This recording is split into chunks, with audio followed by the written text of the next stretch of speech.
반갑습니다. 제가 우리 계산교회를 방문할 때마다 참 하나님께서 이 교회를 통해서 놀라우게 역사하시는 것을 많이 보고 있습니다. 67년의 역사 속에서 우리 계산교회를 통해서 놀라우게 역사하신 우리 하나님을 찬양합니다.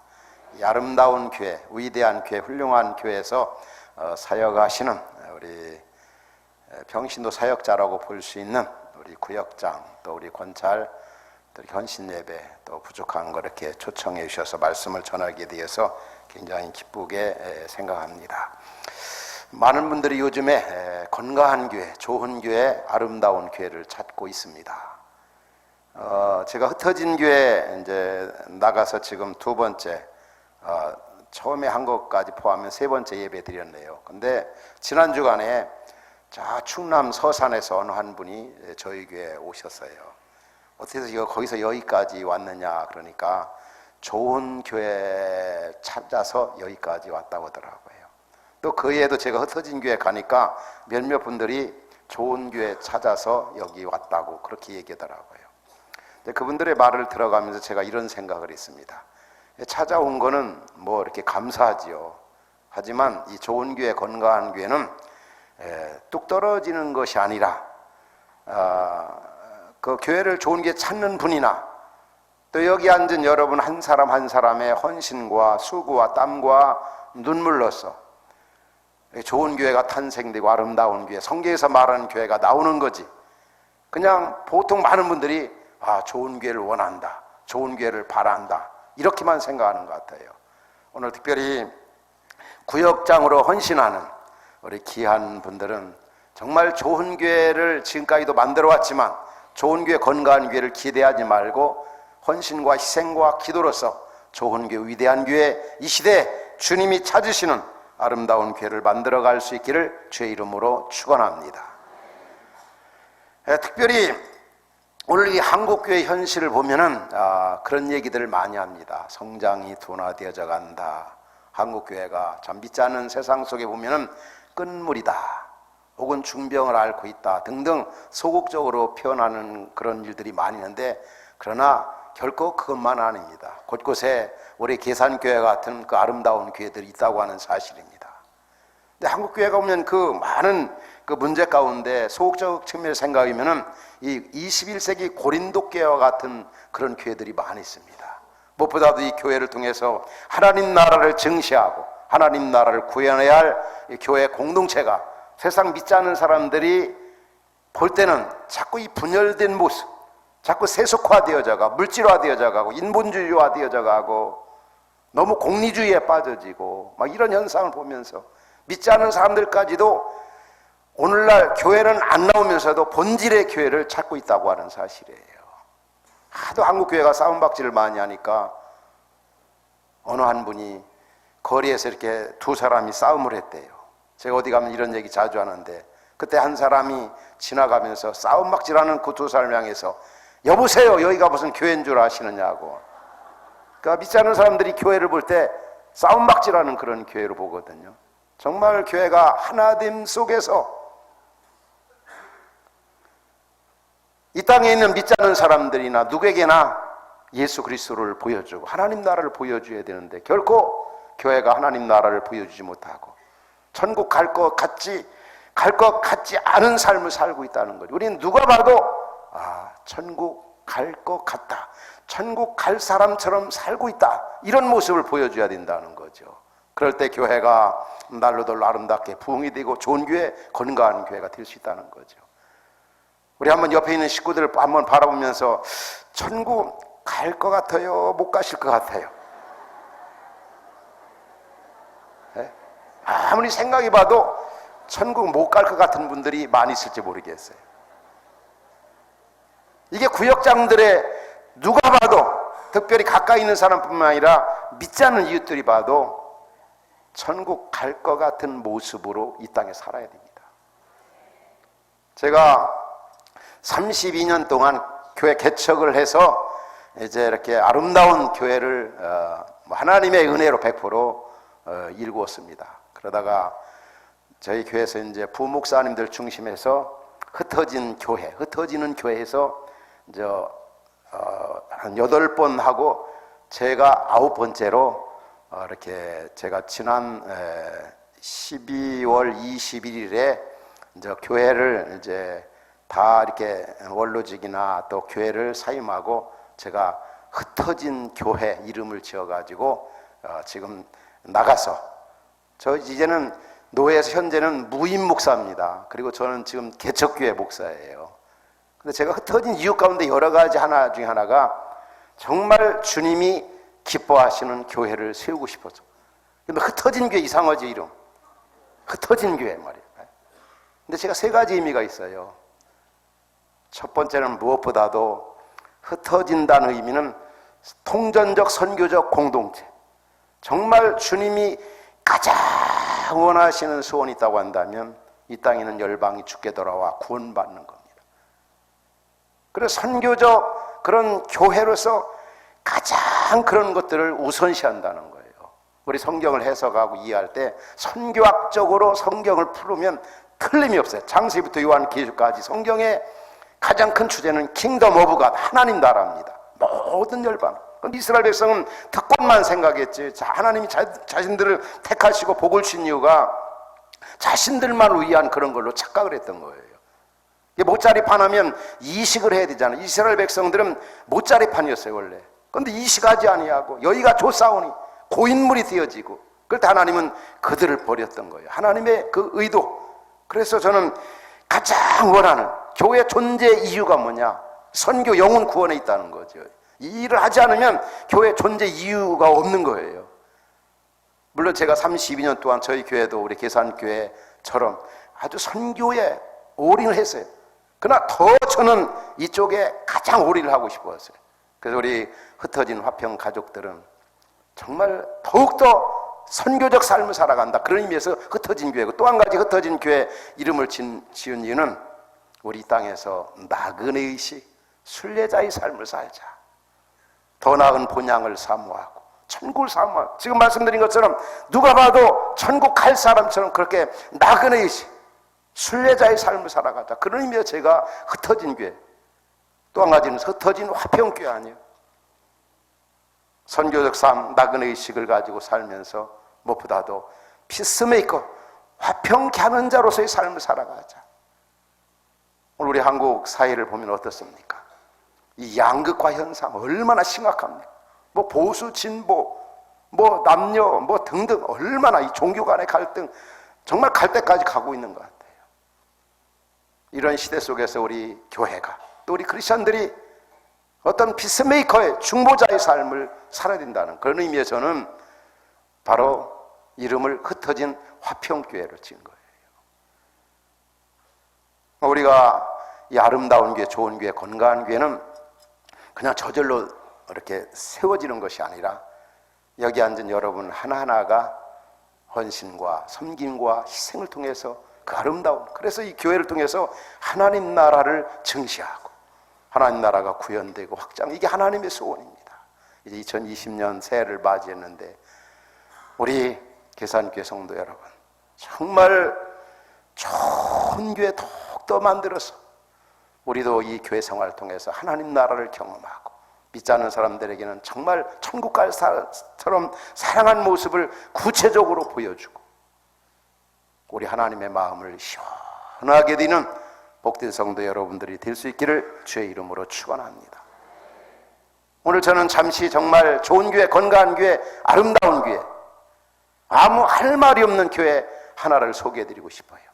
그 교회가 바로 데살로니가 교회입니다. 데살로니가 교회. 근데 원래 제가 본문을 1장 2절에서 8절까지인데 1장 2절에서 3절까지만이네요. 그래서 아마 설교를 좀 짧게 하라고 하는 의미에서 아마 3절까지만 주보에 기재가 된 것 같아요. 근데 데살로니가 교회가 얼마나 아름다웠던지 아무 할 말이 없다는 거예요. 아무 할 말이. 너무 잘못해서 할 말이 많아서 기가 막힌 경우에 할 말이 없는 경우가 있죠. 그렇죠. 남편이나 혹은 부모와 자녀, 이웃과의 관계 속에서. 그런데 이 데살로니가 교회는 너무 잘하고 있어서 할 말이 없는 교회라는 거죠. 우리 전하 여러분들은 이 땅에 살면서 누가 봐도 너무 잘해서 우리 구역장님에 대해서는, 우리 장로님, 권사님, 집사님에 대해서는 너무 잘해서 제가 무슨 할 말이 있겠어요. 이렇게 살아갈 수 있기 바랍니다. 그게 좋은 교회, 건강한 교회, 바로 대산과 교회 그랬다는 거죠. 그런데 저는 먼저 우리 좋은 훌륭한 우리 구역장이나 권찰 그리고 교회 직분자로서 기본적으로 알아야 할 것이 있어요. 기본적으로. 이게 기본적으로 안 된 상태에서 뭐 좋은 교회, 건강한 교회, 뭐 교회 봉사하고 섬긴다, 이건 말도 안 돼요. 마치 밑 빠진 독에 물 붓기식이 될 수도 있고, 성경에서 말씀하고 있는 대로 모래 위에 집을 짓는 격이 얼마든지 될 수가 있는 거예요. 그래서 가장 우리 믿음의 식구들이나 구역장이나 권찰들이나 교사나 목사나 장로나 집사나 꼭 알아야 할 가장 기본적인 것이 있다고 한다면 이 구원에 대한 감격, 확신과 감격입니다. 구원받은 것에 대한 확신과 이 감격. 저는 여러분 이 땅에 태어나서 생명의 주님을 만나 구원받은 이 은혜가 얼마나 감사합니까? 그분의 헌신과 희생과 십자가의 고난과 죽음과 부활을 통해서 우리에게 영원한 생명이 주어지게 된 것. 그거 생각하면은 늘 울어도 눈물로서 못 갚을 줄 알아 이 몸밖에 드릴 것 없어 이 몸 바칩니다. 그런 마음이 마음 가운데 저절로 일어나는 거예요. 이것이 없는 상태에서 뭐 교사일 한다, 구역장 한다, 권사한다, 뭐 무슨 일 한다, 일하면서 맨날 죄만 짓는 거예요. 진짜 이 구원받은 은혜, 영원한 생명을 소유했다고 하는 거, 이게 얼마나 감사한지 몰라요. 옛날 이스라엘 백성들은 구원의 어떤 특권만 생각했지 사명은 생각하지 않았어요. 하나님께서 이스라엘 백성의 구약 성경에 보면 자주 상기시킨 말씀이 있어요. 그게 무슨 말씀인지 아세요? 나는 너를 애굽 땅 종되었던 곳에서 인도하여 낸 여호와 하나님이라. 이게 무슨 얘기입니까? 너 구원받은 은혜 잊어버리지 마.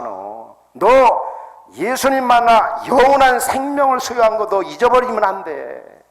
그 은혜, 그 사랑을 잊어버리지 말라는 거예요. 따라합시다. 구원에는 사명이 있다. 예수님 만나고 나면 정말 그 나라 그 영광 복음을 위해 살고 싶은 거예요. 우리 구역장 되시는 분들, 권찰님, 또 우리 교사분들, 우리 직분자들 그런 마음 없어요? 새해를 맞이해서 여러분에게 각자의 나름대로 소원이 있는 줄 압니다. 진짜 구원받은 그 은혜를 마음에 담는다면 누구에게나 공통적인 소원이 있습니다. 다 어떻게 하면 단 한 번밖에 없는 인생을 그 나라를 위해 살까, 그 영광을 위해 살까, 그분이 피 흘려 값주고 산 교회를 위해 살고, 이런 것들이 마음 가운데 일어나야 됩니다. 만일에 안 일어난다면 그거는 비정상이에요. 그건 예수님 만났다고 볼 수가 없어요. 중생한 그리스도인이라고 한다면 정말 부족해도 그분을 위해 살고 싶고, 그 나라를 위해 살고 싶고, 그 영광을 위해 살고 싶고, 그분을 좀 주님의 어떤 심판대 앞에 서기까지 그분을 좀 기쁘시게 해드리고 싶고, 그분을 좀 영화롭게 하고 싶고, 그분의 마음을 좀 시원하게 해드리고 싶고, 그분 좀 닮은 삶을 살고 싶고, 이런 분들이 구역장이 되어야 되는 거예요. 그렇게 믿습니까? 그게 굉장히 중요합니다. 그래서 이 구원의 확신과 감격의 기본이라는 거예요. 기본이, 이 기초가 이게 돼야 돼. 이게 이런 부분들이 없는 분들은 자꾸 비교해요. 남하고 비교합니다. 누구는 장로는, 집사는, 권사는 그분 뭐도 않고 나는 집사도 아니고 뭐 잡사라 그거 아니고 평신도인데 뭐 이렇게 생각하면 안 돼요. 내가 누구보다 헌신을 많이 하고 물질도 많이 드리고 또 많이 봉사한다 할지라도 그런 분은 더 감사한 거예요. 하나님, 나에게 이렇게 헌신할 수 있는 믿음을 주신 거 감사합니다. 헌신할 수 있는 기회를 주신 거 감사합니다. 또 물질을 따면 드릴 수 있는 물질을 주신 거 감사합니다. 이게 비교의식이라는 게 하나님과의 관계 속에서 감사를 송두리 죄다 빼앗아 간단 말이에요. 정말 저나 여러분들 이 은혜를 잊어버리지 말아야 돼요. 울어도 눈물로서 못 갚을 줄 알아. 이 찬송가, 저희 찬양을 자주 하곤 합니다. 정말 주님 만난 거 생각하면 얼마나 감사하고 기쁜지. 구원에는 사명이 있다는 거. 한국교회가 이 사명은 생각지 않아요. 나 구원받았어, 예수 만났다, 그걸 끝내버리려고 그래요. 바울 같은 경우도 예수님 만나고 나서 던진 질문이 뭡니까? 주여, 내가 무엇을 하리까? 정말 주의 나를 위해 살고 있습니다. 그 실존주의 철학자, 기독교 그 철학자 폴 틸리라고 하는 사람이 있어요. 그 사람이 쓴 책에 존재의 용기라고 하는 책을 읽으면 우리 인간에게 세 가지 불안을 얘기합니다. 자, 우리 인간이 너무너무 불안하다는 거죠. 새해를 맞이했지만 인간적으로 생각하면 우리가 올 한 해도 어떤 일을 만나는지 모르잖아요. 한치 앞을 내다볼 수가 없는데. 저 형님도 참 아직 그리 많지 않은 그 나이시고 한참 누리시고 효를 받아야 할 나이신데 참 제가 마음 아픈 일을 경험했습니다. 저 지난 주일 이제 교통사고로 갑자기 이렇게 하나님 부르심을 받아 가셨어요. 정말 100세 이상까지 사실 것 같은 분인데 그래서 얼마나 참 마음에 아픔이 있었는지, 형님의 그 하나님 앞에 부르심을 받아 가신 모습을 보면서 우리 언제 우리가 하나님 앞에 갈지 준비된 인생으로 살아야 되겠다, 그런 생각이 들더라고요. 이 폴 틸리가 우리 인간의 세 가지 측면에 불안하다는 거예요. 그 중에 하나가 이 존재론적 측면에서 불안하다. 두 번째는 목적론적 측면에서 불안하다. 세 번째는 도덕적 측면에서 우리 인간이 불안하다는 거예요. 여기서 말하는 존재론적이라는 말은 우리 인간이 이렇게 살다가 죽음으로의 존재, 그냥 딱 끝나버린다는 거예요. 우리가 아는 바도 이 죽음이 얼마나 우리 인류에 있어서 최대의 적입니까? 죽는다. 어떤 면에 우리가 이 땅에 살려고 온 게 아니라 죽으러 온 거나 마찬가지야. 그리스도 밖에 생각이면 우리가 죽으려고 밥 먹고 죽으려고 지상생활하고 죽으려고 계속은 다 똑같지 않습니까? 누군가 그런 표현을 했어요. 이 땅에 있는 모든 것이 우리의 것이라고는 아무것도 없습니다. 다 주님의 것이고 하나님께 우리에게 허락한 거 아니에요. 우리의 것은 아무것도 없어요. 그러나 우리의 것 한 가지가 있는데 그게 뭡니까? 죽음만큼은 우리의 것이고 모두의 것이고 나의 것이다. 그렇게 생각합니까? 맞잖아요, 여러분. 이거 생각하면 우리 인간이 참 불안하다는 거예요. 그러나 여러분, 우리가 그리스도 예수 안에 있는 우리는 결코 그렇지 않아요. 예수님이 뭐라고 말씀했습니까? 나는 부활이요 생명이요 나를 믿는 자는 죽어도 살겠고 살아서 나를 믿는 자는 영원히 죽지 아니하리. 이것을 네가 믿느냐? 하나님의 아들인 자에게는 생명이 있고 그리스도 예수 안에서 얻어진 영생은 누구도 빼앗아갈 수가 없다고 그랬습니다. 이 큰 문제 우리가 이 땅에 예수님만을 해결받았잖아요. 따라서 저나 여러분들은 이 존재론적 측면에서 결코 불안하지가 않다는 거죠. 왜 그래요? 바로 그리스도 예수를 믿음으로 말미암아 이 문제를 해결받았기 때문에. 이 땅에 살면서 뭐 여러 가지 만나지만 이거 해결받는 거 생각하면 감사한 것밖에 아무것도 없어요. 두 번째, 그가 말하는 목적론적 측면에 불안하다는 말은 우리 인생이 어디서 와서 무엇을 하다가 갈 곳이 없는, 어디로 가야 되는지 모르는 거예요. 그렇지, 이 땅에 하나님 없는 사람들 사는 이유와 목적을 모르는 거죠. 그런데 우리 예수님이 뭐라고 그랬죠? 나는 길이요 진리요 생명이니 나로 말미암지 않고는 아버지께로 올 자가 없느니라. 내 아버지 집에는 거할 곳이 많도다 말이에요. 우리는 왜 사는지, 예수님 만나 사는 이유와 목적을 확실하게 발견했어요. 그리스도 예수 안에 모든 온갖 지혜와 보화가 감춰 있느니라. 얼마나 좋은 말씀. 예수님 안에 인생의 모든 문제 다 해결, 왜 사는지 어디로 가는지. 따라서 오늘 우리는 목적론적 측면에서 불안하지가 않습니다. 그렇게 믿습니까? 또 도덕적 측면에 불안하다. 왜 불안하냐? 그가 얘기해 다 죄인이라는 거예요. 죄인. 목회하면서 아주 실감 있게 느끼는 것은 우리 사람은 너나 할 것 없이 말씀을 전한 저 자신도 마찬가지. 다 죄인이라는 거. 또 한 가지는 다 사람이 보면 자기중심적이 보면. 또 한 가지 사람은 다 약점 있고 허물 있고 상처가 있다는 거예요.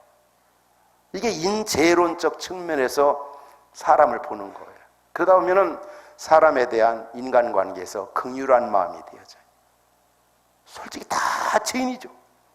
성경은 뭐라고 말씀합니까? 모든 사람이 의인 없나니 하나도 없다고 그러고, 또 한 가지 죄의 삭은 사망이고 악인은 쫓아오는 자가 없어 도망하느니라. 감옥에 간 사람하고 안 간 사람, 요즘에 과거 죄 지은 거 가지고 얼마나 많이 들통나가지고 감옥에 가는 사람들 얼마나 많이 있습니까? 근데 감옥에 간 사람들 한결같이 누군가를 원망하고 누군가 억울하다고 다 그게 공통적인 거예요.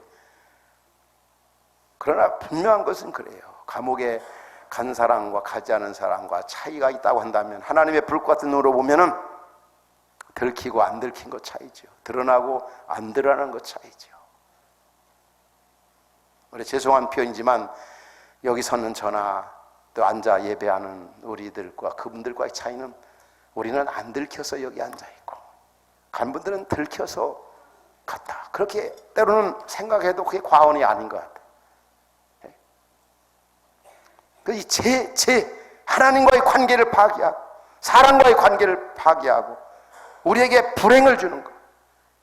그 참 불안한 거예요. 불안해. 이 죄 행복을 아주 송두리째 빼앗아가는 거. 그런데 우리 예수 믿는 우리는 이 부분도 해결받았어요. 예수님이 성경은 뭐라고 말씀합니까? 그러므로 그리스도 예수 안에 있는 자에게는 결코 정죄함이 없나니 이는 그리스도 예수 안에 있는 생명의 성령의 법이 죄와 사망의 법에서 너를 해방하였음이라. 아멘입니까? 얼마나 감사합니까? 다윗은 일찍이 이것을 체험을 했어요. 엄청난 살인죄, 간음죄를 범하고 나서 하나님 앞에 통이 자복해서 용서함 받으면서 그가 고백한 말이 뭡니까? 시편 1편 봐도 복 있는 사람은 행복한 사람은 악인의 길을 쫓지 않아요. 죄인에게 서지 않고 오만한 자리에 앉지 않는, 죄와 연관해서 행복을 얘기하고 있어요. 시편 30편에 보면은 불법의 사함을 받고 그 죄에 가리움을 받은 사람이 가장 행복한 사람, 죄 문제 해결받은 사람이 가장 행복한 사람이라는 거죠. 돈 많은 사람, 뭐 권력 있는 사람이 행복한 사람이 아니라 죄 문제 해결받은 사람이 가장 행복한 사람이라. 오늘 여기 예수 그리스도를 만난 우리들은 이 문제 해결받았어요. 따라합시다. 나는 가장 행복한 사람이다. 왜 그래요? 이 죄 문제 있잖아요. 죽음이 죄로 하지. 이 문제 예수 믿어 해결받았잖아요. 따라서 우리는 세 가지 면에서 결코 불안한 게 아니라 이 부분에서 해방을 받았다는 거.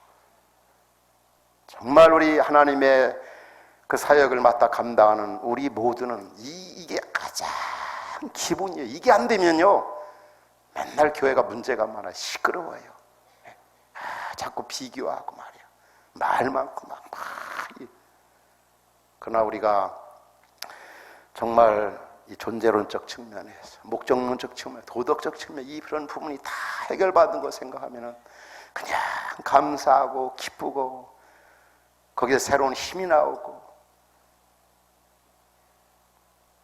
그래서 이 구원의 감격과 이 기쁨은 늘 회복하고 그런 걸 자꾸 묵상하고 그런 걸 생각하면서 올 한 해도 정말 교회 생활도 잘하시고 직장 생활도 잘하시고 또 여러분들 가정 생활이 균형 잡힌 삶을 살아가시 바랍니다. 이게 굉장히 중요한 것 같아요. 오늘 우리는 어떤 기형아적인 신앙생활을 하지 말아야 돼요. 특별히 직분을 맡은 분들 있잖아요. 저는 자주 어디 헌신예배나 세미나 가면 그런 질문을 합니다. 여기 와서도 전에 한번 그런 질문을 여러분들에게 드린지도 모르겠어요. 교회 생활이 중요합니까? 가정 생활이 중요합니까? 직장 생활이 중요합니까?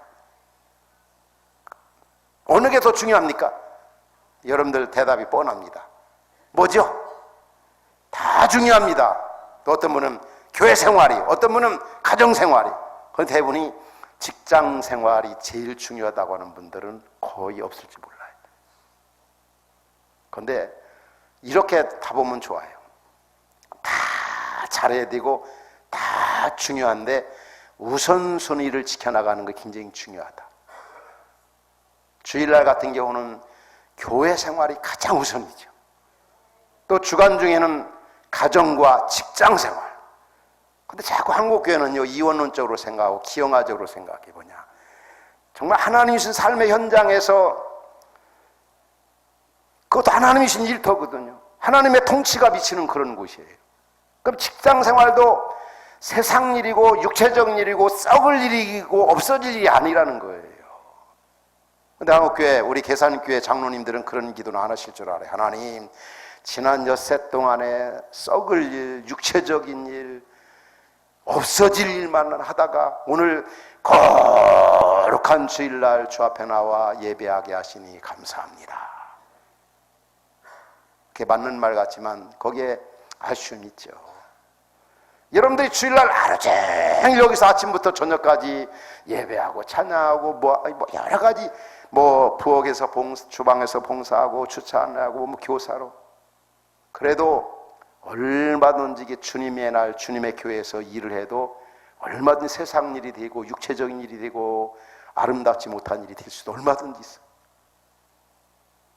제일 중요한 거는 공예배든 또 삶의 현장 6일간의 사역이든 하나님 앞에서 그 바른 태도와 동기를 가지고 어떻게 사느냐에 따라서 그게 죄 일이 될 수도 있고 세상 일이 될 수도 있다고 하는 사실이에요. 분명히 성경은 엿새 동안도 힘써 일하고 일해드리는 날 하나님 앞에 예배하라고 그랬어요. 근데 한국교회 오면 엿새 동안은 다 빼버려요. 기도할 때 꼭 그 말도 좀 넣어서 기도하시면 좋을 것 같아요.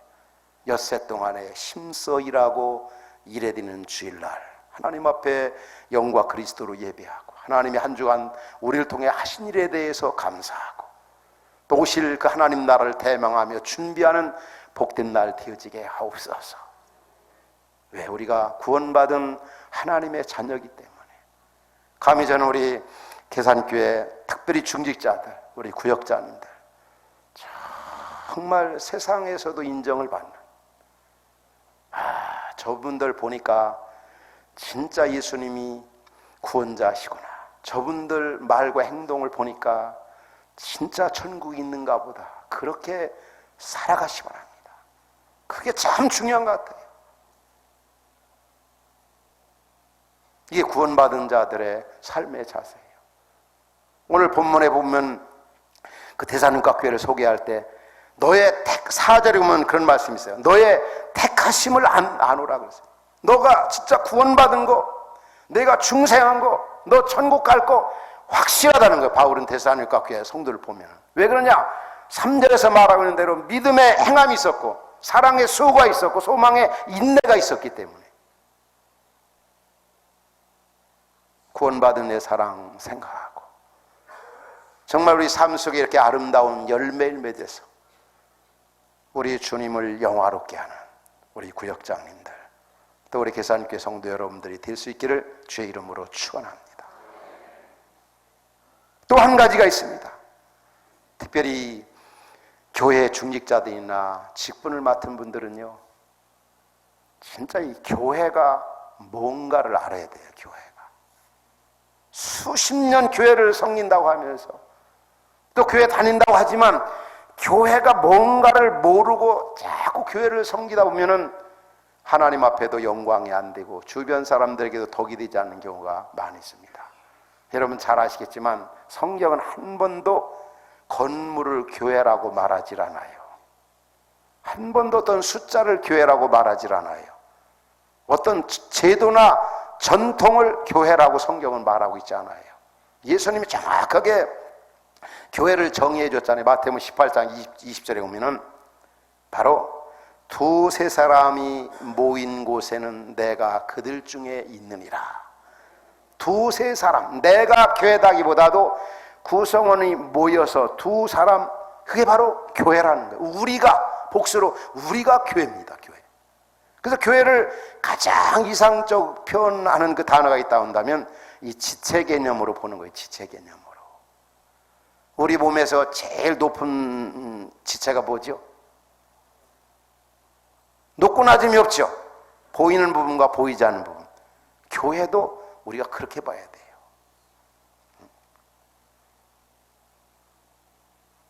그래서 저는 전에도 여러분 앞에 와서 그런 이 교회에 대해서 말씀한 것으로 기억하고 있어요. 자꾸 교회를 상하구주로 보면 안 돼요, 여러분. 교회는 지체 개념으로 봐야죠. 우리 몸에 보이는 부분과 보이지 않는 부분 있잖아요. 다 필요하잖아요. 교회가 자꾸 직분 중심으로 나가면 안 돼요. 교회는 받은 은사 중심, 은사주의로 나가라는 말이 아니라 받은 은사대로 섬기고 봉사하면 되는 거예요. 자꾸 교회가 직분 위주로 나가다 보면 교회가 자꾸 제도화되어지고 화석화되어지고 형식화되어지고 고인물이 되어지고 말이에요. 저 우리 계산교회 역사가 얼마나 긴 역사입니까? 정말 그런 역사 가운데도 아름답게 부흥되어져 가고 건강해지는 건 전적인 하나님의 은혜고, 또 여러분과 같은 그 신실한 우리 김 목사님 중심에서 장로님들, 우리 중직자들, 이 교회는 혼자 만들어가는 게 아니거든. 힘을 다해 수고한 그런 열매라고 볼 수 있죠. 그러나 우리가 여기에서 머물러서는 안 됩니다. 우린 지금 제4차 산업혁명 시대를 맞이한 지가 벌써 몇 년 되었어요. 이 제4차 산업혁명 시대에서 가장 요구되는 게 뭐냐면 변화예요. 변화. 그냥 지난해처럼 또 나가고 옛날처럼 그대로. 그러다 보면요, 교회가 이 시대 속의 사명을 감당할 수가 없어요. 저는 자주 그런 표현을 합니다. 본질은 변하지 않는다. 본질은 예수 그리스도입니다. 복음입니다. 그러나 본질을 보존하고 발전시키기 위해서 형태는 과감하게 바꿔줘야 돼요. 그렇지 않으면 교회가 이 시대 속의 사명을 감당할 수가 없는 거예요. 그러니까 교회를 볼 때 자꾸 이 지체 개념, 지체의식을 가지고, 우리는 항상 우리 혈육적인 가족만 생각하는 게 아니라 우리에게는 또 하나의 영적인 가족이 있다는 걸 알아야 돼요. 옆에 있는 우리 식구들이 하나님이 맺어준 귀한 우리 영적 가족입니다. 그래서 바울 서신을 보면은 교회를 얘기할 때 가족으로 권속이라는 말, 형제, 자매 이런 표현들이 뭡니까? 다 보면 하나님의 영적 가족을 얘기하는 거예요. 오늘 여기 앉으신 우리 성도님들이 우리 계산교회 공동체 만나서 받은 은혜와 복이 얼마나 큽니까? 무엇보다 믿음의 식구들을, 이 가족들을 만났다는 거, 목사님 만나고 장로님 만나고, 이게 얼마나 큰 복입니까? 이 만남의 복이라고 하는 거.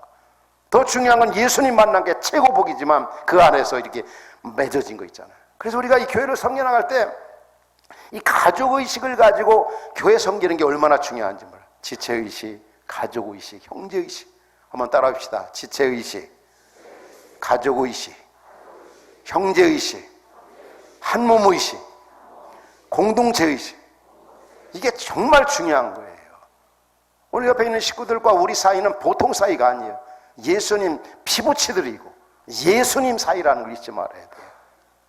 우리 옆에 있는 식구들에게 한번 그렇게 고백합시다. 우리는 같은 식구라고. 우리는 같은 식구라고. 또 제가 자주 하는 것처럼 너 없으면 나 못 살고 나 없으면 너 못 살아. 자, 한번 고백합시다. 시작. 절에 왔을 때 가르쳐는 다 잊어버리신 것 같아요. 그렇게 맘먹으면 어떻게 해요, 여러분들? 상대방에 맞게 고백해야죠. 장로님, 권사님, 집사님 없으면은 저 못 살아요. 저 없으면 장로님, 권사님, 집사님, 목사님 못 살아. 이렇게 상대방 대상에 맞게 고백하라는 거예요. 자, 시작.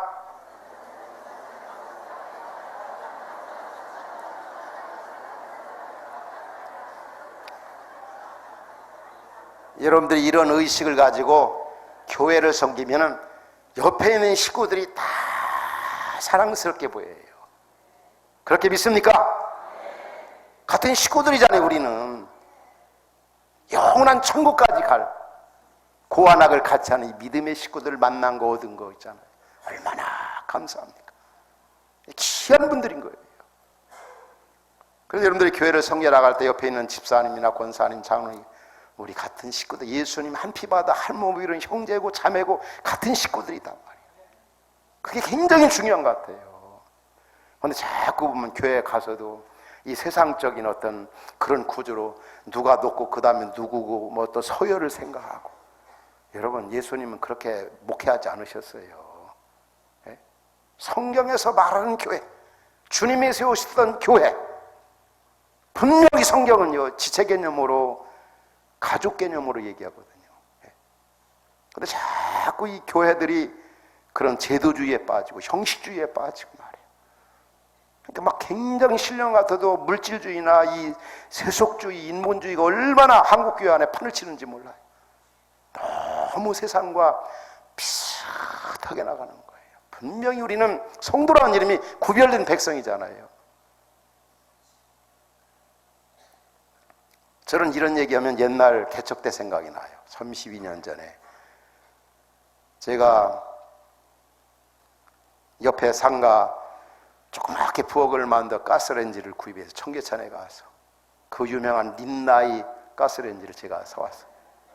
설치를 했는데 거기서 너무 멀쩡하게 보였는데 해보니까 작동이 안 되고 불이 켜지질 않는 거예요. 그래서 사온 그 린나 회사에 전화를 했어요. 린나의 이 회사 이 좋은 제품인 줄 알고 사오는데 이게 작동이 안 된다고. 그러니까 그분이 전화 받아가면서 선생님, 그 우리 제품인가 좀 확인 좀 하겠습니다. 뭔데요? 분명히 린나이라고. 아니 그 린나이 말고 한글로 린나입니까? 영어로 R-I 뭐 린 N 뭐 A-I로 돼 있느냐? 그러니까 한글로 린나인 거예요. 그런데 저한테 그분이 그건 우리 제품이 아닙니다. 그래서 그때 제가 알았어요. 한글로 된 린나이, 영어로 표기된 린나이가 차이가 있구나. 그래서 그때부터 제가 유사품에 주의하십시오. 오늘날 교회 안에도 유사품 있잖아요. 이 본질이 아닌 비본질에 아주 열을 올리는 그런 중직자들, 그런 성도들. 정말 여러분, 우리는 세상과 비슷하게 살려고 하지 마십시오. 고욱하는 목사님도 우리에게 경계하신 것이 있습니다. 한국교회 경계하신 게 이 세속주의를 조심하라. 여러분, 교회를 볼 때 자꾸 세상적으로 보지 말라는 거예요.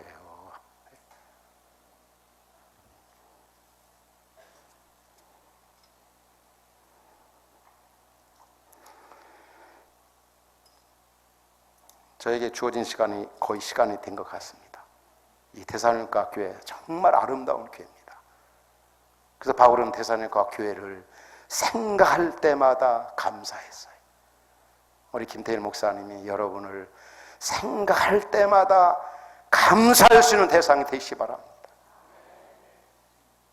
직장에 계는 남편이 여러분을 생각하면 하나님께 감사할 것 같아요. 그렇지 않으면은 아이고 내가 어쩌다가 이런 뭘 만나가지고 이렇게 생각하면 곤란하지.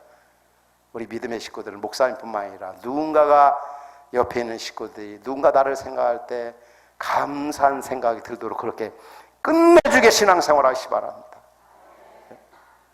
그 예수 잘 믿는 거예요. 여러분, 예수 잘 믿는 거예요. 구원은 믿음으로 100% 받지만 구원받은 믿음은 행함으로 구체적으로 표현돼야 돼요. 한국교회 성도들이 자꾸 칭의와 이 성화를 자꾸 별개의 것으로 생각해요. 아, 믿음으로 의롭다함 받았다. 의롭다함 받은 증거가 뭡니까? 거룩, 이 성화 생활을 통해서 구체적으로 보여줘요. 그게 바로 진짜인 거예요, 진짜. 데살로니가 교회가 여러 가지 면에 참 훌륭했어요. 본이 되었어요. 여러 교회. 그리스도 반도 전역에 데살로니가 교회하면 정말 아름다운 교회다, 좋은 교회. 그 소문이 아주 나팔소리 메아리처럼 울려나갔어요. 자, 앞으로도 우리 데살로니가 이 계산교회가 데살로니가 교회처럼 이 지역과 한국교회, 세계 속에 이 계산교회 정말 그 교회 좋은 교회예요. 정말 그 교회 아름다운 교회예요. 그 교회 정말 건강한 교회예요. 그 교회를 좀 본받아야 돼. 이런 좋은 소문이 나는 데살로니가 교회 같은 그런 교회를 만들어 가시기 바랍니다. 아름다운 교회, 건강한 교회는 저절로 뚝 떨어지는 것이 생기는 것이 아니라는 거. 특별히 구역장 되시는 분들, 권찰 되시는 분들 정말 한 교회, 작은 교회, 큰 공동체 안에 있는 작은 교회가 바로 이 구역장 일입니다. 이게 작은, 저는 때로는 평신도 목회자라고 그렇게 저희 교회에서는 붙여줍니다. 평신도 목회자. 우리 김 목사님께서 여러분에게 개척교회 하나하나씩 맡기신 거예요. 여러분, 개척교회 진짜 목회자 있잖아요. 쉬운 일이 아니에요. 저는 자주 그런 얘기를 합니다. 저도 학교에서 학생들 가르치니나 젊은 목사님들, 또 목사 되려고 하는 분들에게 자주 그런 얘기를 해요. 야, 진짜 이 목회자의 길은 갈 길이 아니더라. 내가 가보니까 진짜 갈 길이 아니야. 나는 두 아들이 있는데 아무도 목사가 되지 않는다, 선교사가 되지 않는다. 그래서 인간적으로 천만다행으로 생각한다. 너무 때로는 인간적으로 너무 힘들고 곤고하고 외롭고 고독한 길이기 때문에 오면 안 된다. 내가 가보니까 할 수 있으면 다른 길로서 주께 영광 돌릴 수 있는 길 있다면 그 길을 가라. 또 목회 말고 더 잘할 수 있는 길 있다면 그 길을 선택하라. 야, 나 보니까 진짜 나는 당신도 온다고 하면 불쌍한 생각이 든다. 그러나 나는 다시 혹 태어난다 할지라도 나는 목회자 길 간다. 그러면 얘기를 듣는 분들이 그래요. 아니, 우리한테는 오지 말라고 그러고 왜 자기는 또 다시 태어나도 간다고 그러느냐. 제가 다시 가고 싶은 이유는 진짜 주를 위해, 주의 나라를 위해, 주의 영광을 위해 살기에 최고 좋은 환경이 목회자 길이고, 또 이 구역장, 우리 교회는 가장이라고 하거든요. 왜냐하면 개척교회 진짜 쓴맛, 단맛, 신맛, 짠맛 다 겪을 수 있는 곳이. 그렇지만 거기서 오는 그 주님이 주시는 기쁨과 은혜라든지 복이라든지 이거는 비교할 수 없는 거예요. 구원받은 사람들이 최고 헌신하고 최고 마음껏 봉사할 수 있는 최고 환경이 바로 구역장인 겁니다. 이 구원받은 은혜 생각하면서 그럴 때 하나님이 주시는 기쁨, 그 아름다운 열매들, 힘든 거하고는 비교가 안 된다는 거죠. 이런 마음을 가지고 올 한 해도 주신 사명 잘 감당할 수 있기 바랍니다. 저는 존 파이퍼가 하는 얘기를 참 좋아합니다. 단 한 번뿐인 인생 속히 지나간다. 그러나 그리스도를 위해 산 삶은 영원히 남느니라. 나는 내 자녀가 있는데 내 자녀 모두가 세상적으로 성공하지 아니하고 하나님 나라를 위해 살아가는 것, 이게 내가 가장 바라는 소원이다. 정말 한 번밖에 없는 인생을 그 영광과 나를 위해 마음껏 헌신할 수 있다는 게 얼마나 감사한 일입니까? 항상 마지막을 생각하고 심판날을 생각하고 언젠가 부활의 주님을 만날 것을 기대하면서, 성경은 뭐라고 말씀합니까? 그러므로 사랑하는 자들아 견고하여 흔들리지 말고 더욱더 주의 일에 힘쓰는 자들이 되라. 이는 너희 수고가 주 안에서 헛되지 않음인 줄을 알미니라.